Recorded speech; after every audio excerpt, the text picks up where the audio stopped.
Hey, what's going on, guys? Effective December 31st, 2023, the UFC and USADA's partnership has officially come to an end, and the new UFC anti-doping policy has gone into effect. And just a mere couple days in, multiple big-name UFC fighters have already exposed the lack of credibility this new program has, which is overseen by George Piro.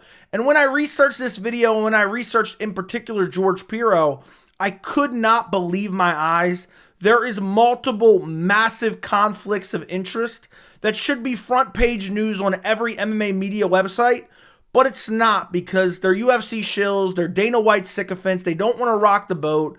And I'm going to expose it all in this video because nobody else has even mentioned this. I haven't seen this anywhere. So somebody has to talk about it. But I want to start off by going through a press release the UFC released a couple days ago, where it says UFC announces details of new anti-doping program.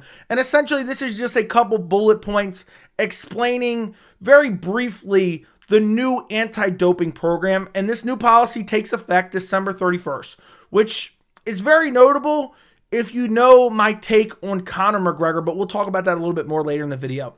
So essentially, this goes through a couple bullet points. Bullet point 1, sample collection conducted by drug-free sport. And it goes on to say in here that essentially the anti-doping industry currently collects biological samples from professional and amateur athletic organizations, including Major League Baseball, the National Football League, FIFA, PGA Tour, so on and so forth. What they're saying is Drug-Free Sport International does all the drug test collecting for all these other sports. And in a way to make this program more credible, essentially all Drug-Free Sport International does is collect the urine, collect the blood. That's all they do. That's their only role in this. They are a UPS, USPS, FedEx driver for the biological samples. That is their only role in layman's terms. Then you get to the second bullet point. Sample analysis performed by Sports Medicine and Research Testing Laboratory.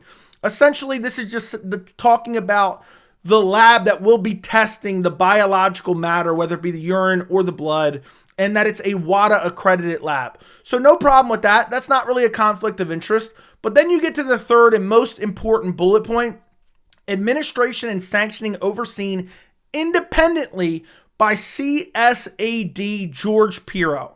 The administration of the UFC anti-doping program, including sanctioning decisions, will be handled exclusively and independently by Combat Sports Anti-Doping and its president, George Piro, a senior executive with more than 30 years of distinguished service in federal and local law enforcement, including over 20 years with the Federal Bureau of Investigation, FBI. During his remarkable FBI career, Piro held such notable roles as Special Agent in charge of the Miami Field Office, Assistant Special Agent in charge of the Washington Field Office, Counterterrorism Branch, the Supervisory Special Agent Team Leader of the Saddam Hussein Interrogation Team in Baghdad. Piro is also a no-gi jiu-jitsu master world champion and is intimately familiar with the sport of MMA. CSAD will continue the independent spirit of UFC anti-doping policy, where no results management or sanctioning decisions will be made by the UFC. With the technical assistance of the program science advisor, Dr. Daniel Eschner, CSAD will maintain all the decision-making authority under the program, including adjudicating program violations such as suspensions and whereabouts failures. Additionally, CSAD will maintain a tip line where any information concerning the use or abuse of performance-enhancing drugs within the UFC can be reported to, and gives an email address. Now, it goes on with bullet point 4, and it says the prohibited list is, generally remain the same, which generally remain the same isn't necessarily, that means it's not remaining the same. But and then it goes on about the whereabouts program. But I really want to focus on this third bullet point here, because CSAD is a company created by the UFC, and then they handpicked the president of this company, which is George Piro, Mr. 60 Minutes himself. I could not believe they left it out of here. He was on 60 Minutes not once, but twice. If you haven't seen my video on the USADA kind of drug testing debacle from a couple months ago, I will link that down in the description, where Hunter Campbell and Jeff Nowitzki kind of go over the new program they were aiming for the beginning of 2024, which is now here. But think about that. This is essentially saying George Piro will make all decisions. So my problem with this is, already the UFC's created the company. The UFC's handpicked the president of the company who will oversee all decision making with the company. How is that independent by any means? It doesn't make any sense. It's a massive conflict of interest. And I know you can say the UFC, they were paying USADA anyway. But USADA is a company known for doing drug testing. That is kind of their reputation. And I know some people had their qualms about USADA, considering the UFC helped kind of design the program with USADA. But George Piro will be making all the decisions. They can literally use this against the fighter. It doesn't matter if you have an accredited lab testing it. The person who's getting the results is George Piro, who is literally in the pocket of the UFC. And we're going to expose, a complete, utter sham of another conflict of interest for George Piro here in a minute. But let's actually get back to something else, because I want to take a look at some big name fighters that have already kind of exposed the lack of credibility this program has, as if it didn't already have a lack of credibility with the fact they're handpicking the leader of the program and they're acting as if, oh, he interrogated Saddam Hussein. Since when is that credentials for running a randomized drug testing program for athletes? Does anyone honestly think if Conor McGregor were to test positive a couple days before his return and George Piro gets the result, and he's the only person getting the result, by the way, he's the only person that has anything to say over the sanctions and the arbitration and whatnot, do you think he's going to pull Conor from that fight? No, he's not. Absolutely not. It's not going to happen. And one thing I want to point out is the program took effect December 31st, 2023. I made a video a couple days ago saying I suspect Conor McGregor already tested positive when he re-enrolled in the USADA drug testing program. But once you test positive, it's not announced yet. It takes, through a process of months and months, arbitration and appeals before they can finally announce what is going on behind the scenes. That is now the new deal between the UFC and USADA, or was the new deal between the UFC and USADA. So if Conor tested positive in December, by the time the appeals and arbitration would play out, well, guess what? It's already over, and USADA can't make any statements before that process is done. That's the agreement they are in. So already it was looking suspicious, and sure enough, and actually let's go back to this other page. Sure enough, New Year's Eve, December 31st, Conor McGregor puts out this video. Ladies and gentlemen, a Happy New Year to you all. I'd like to announce the return date for myself, the notorious Conor McGregor, for the greatest comeback of all time.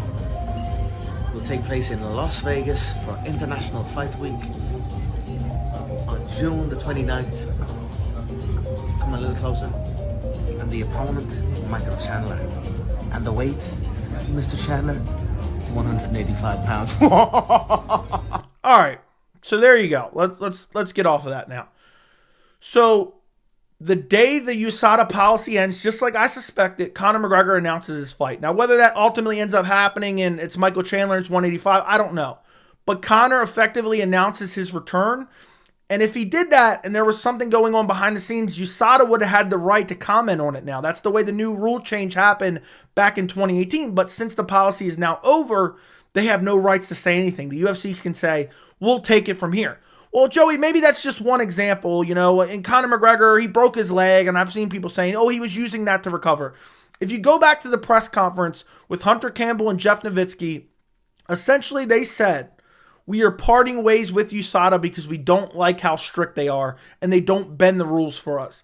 And there was tension between the UFC and USADA based on Conor McGregor's return, because if you leave the drug testing pool, when you return, you're supposed to be in the new pool for 6 months before you can officially fight. And there was problems with that. And of course, the new language for the new UFC anti-doping policy leaves kind of a little bit more to interpretation, and the UFC can easily issue exemptions. And guess what? I bet you they're not going to be as transparent with those exemptions. But let's just say Conor McGregor, he's got to be the only fighter this is going on. This couldn't be happening all across the sport with multiple big name fighters. Well, guess what you also have? You also have TJ Dillashaw. Let's take a look at this. TJ Dillashaw, on top of looking 70 years old with his hairline, Neil Magny-esque hairline, he posted this Instagram photo with the caption, planting seeds of hard work last year, ready to harvest success this year, patient pays off. And look how jacked he is. He literally looks like a lightweight. You're telling me TJ Dillashaw, who was busted for EPO and stripped of his title By the way, EPO, injectable only. He was injecting that into his ass cheeks. He retired, and I made a video when he retired, a year ago or so, and I said I would 100% guarantee that TJ Dillashaw will return in 2024. The day that USADA is gone and the new UFC anti-doping program goes into effect, he posts that picture with "patient pays off." Patience pays off. I mean, that already just shows a lack of credibility, because the fact that the day your new policy goes into effect, there's fighters coming out in droves to say they're returning to the organization now. They're returning off of retirement. They were too old, too slow before, but now they're jacked, they're in 100% health, and they're ready to go out there and win a new belt, even at, late 30s. That's what's going on here. But TJ Dillashaw, okay, that's two names. There couldn't possibly be another name, right? Oh, you're right. You guessed it. Another one. Jorge Masvidal tweets out, unretired on January 1st, 2024. I mean, do you guys honestly think this is a coincidence? And we haven't even got to the best part yet. Do you think this is a coincidence? Conor McGregor, TJ Dillashaw, Jorge Masvidal all announced their returns within 24 hours of each other, all within hours of the USADA drug testing program going away. That's not a coincidence. That's not a coincidence at all. I mean, that just shows the lack of credibility this new program has, and that these fighters already are looking at it and saying, okay, this is going to be easier to beat. This is going to be more lenient. And, I think maybe the UFC is going to waive my 6-month testing period. Is Jorge Masvidal going to return before June? We'll see. I don't know. But guess what? The UFC now has the leniency. It's worded in the program where they say, if it's unfair to the fighter, we can issue them an exemption to return. The only time that is notable the UFC issued an exemption under USADA was to Brock Lesnar when he fought Mark Hunt, and he still tested positive for PEDs. So they issued him an exemption to be able to return at UFC 200, and he was on PEDs. Because what would have happened is, if Brock Lesnar entered the testing pool for 6 months and was subject to 6 months randomized testing, he would have melted. He would have completely melted, because he was clearly on PEDs and we all knew it. And instead, they gave him the exemption and he still tested positive. And this just goes to show a conflict of interest here, because do we really think this is an independent program? I don't understand how anyone is even regurgitating independent. This is an in-house drug testing program. The UFC made up the company. It's a shell company. They hired the president, George Piro, and they are essentially making all the decisions. This isn't a company that is known and has like a reputation of doing randomized drug testing. No, they just pulled a guy. Oh, he interviewed Saddam Hussein. He did an interrogation with Saddam Hussein. He was on 60 Minutes, not once, but twice. Let's sign him up. But there couldn't possibly be any more conflict of interest, right? They're paying the guy, but he's a guy of integrity. There couldn't be any other conflict of interest. Let me show you a screenshot that I took a couple months ago. And I wanted to see how this program would play out. I wanted to learn more details about the program.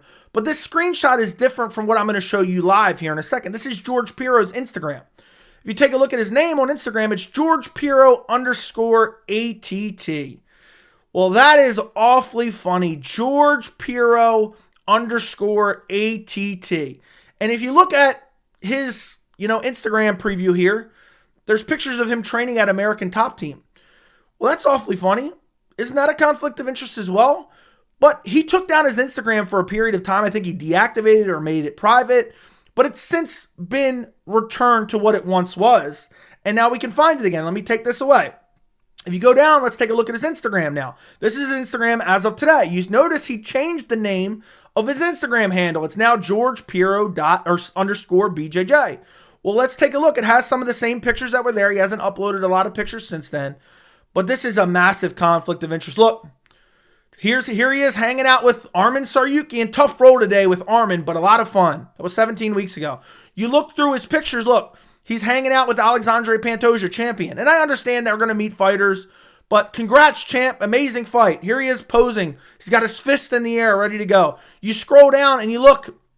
I mean, there's just countless examples here, but there's one I really want to point out that I found on here. Let me just keep scrolling and keep scrolling, and it's here somewhere. There is a picture where, of course, look who he's hanging out with. If you're Colby Covington, and let's say you were scheduled to fight Jorge Masvidal, do you trust George Piro to be independent here? He's literally hanging out at American Top Team every day. Here he is posing with Jorge Masvidal. How is this not disqualifying from the job of overseeing basically what could be the success or destruction of these guys' career? Jorge Masvidal unretiring day one. Here he is hanging out with George Piro. And I know Jorge Masvidal doesn't train at American Top Team supposedly anymore. Or maybe he is back there. I don't remember. I know he left for a little while. There was that whole debacle with Colby. But again, hanging out with him. So you're telling me on a daily basis, he's hanging out at American Top Team with different fighters, different UFC fighters. Here's Gleison Tebow. And this isn't a conflict of interest. Here's him with Chris Weidman. How is this? I mean, Andrei Arlovski was there as well. This is a massive conflict of interest. He's hanging out. Imagine if they said, okay, let's put Abdulmanap. I know, rest in peace, Abdulmanap. But let's say they said, oh, let's put him in control now. Let's put him in control. That wouldn't make any sense. And I know that's a little bit different. It's not like he's the head coach. But he's hanging out at the gym every day, taking pictures with different American Top Team fighters. How is that independent at all? He could literally go out of his way to sabotage certain fighters based on personal relationships. And I'm not saying he's definitely going to do that, but you're telling me, let's say Jorge Masvidal, let's make up a totally hypothetical scenario. Let's say Jorge Masvidal somehow got an undeserved title shot against Leon Edwards because of the back and forth beef, the three-piece in a soda from, back in 2019? And let's say 3 days before Jorge Masvidal's title shot, he tests positive and George Piro gets that result. It's not announced to the public. Remember, it's not announced to the public until there's a full appeal and determination. Do you trust him to tell you guys? Do you trust him to oversee it? It makes no sense, and just the program on its face has zero credibility already, considering it's not independent. And then you have a guy in George Piro, who I understand he's been on 60 Minutes, but he's hanging out and training at American Top Team, one of the biggest gyms that has a plethora of UFC fighters on its roster, on its gym roster. I don't know. I mean, for me, that would make me feel uneasy if I'm being drug tested and my punishments are being determined by one of my opponent's friends and training partners in the gym. And the fact that he went out of his way, got to take ATT out of my Instagram handle. It stinks bad, guys. It stinks. And I don't understand. I mean, I do understand to a certain extent. Why is no MMA media asking about this? Why is no MMA media website covering this at all? I don't get it. I understand that these people are scared of Dana White and they're sycophants for Dana White, but this is such a blatant conflict of interest. How are they going to if Dana White says, oh, this new drug testing program is independent, how does somebody not say, Dana, you created the business, you created the company name, you handpicked the leader of the company who trains at American Top Team. How is that in any world, by any definition, independent? It makes absolutely no sense. And I still have to comb over some of the details of the new drug testing program. We don't have really the full, I haven't fully encompassed every single detail of this program, but just a quick couple days research, for an hour here and there. And this is what I discover already. There's no checks and balances here. This is UFC's full power behind this anti-doping program, and they have full say over sanctions and arbitrations.